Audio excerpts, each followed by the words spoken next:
দিদিভাই আম খাচ্ছিল, সেজন্য আমিও আম খাবো বলে বসেছিলাম। দিদিভাই আমাকে একটু আম দেবে, সেজন্য বলছে আমি আম খেতে খুব ভালোবাসি, তাই এখানে চুপচাপ বসেছিলাম। আর দেখো দিদিভাই কি বলছে, কত ভালো ছিল দিদিভাই বলছে। জাম্প জাম্প বেটু জাম্প, গুড।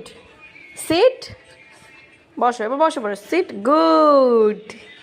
দেখেছো কি সুন্দর কথা শোনে বাচ্চাটা, দেখেছো কত ভালো, তাই না? দেখো তোমাদের একটা জিনিস, হ্যান্ডশেক বেটু, গুড।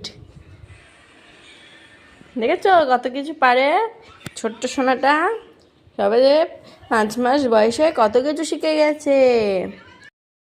তোমরা কি শুনলে দিদিভাই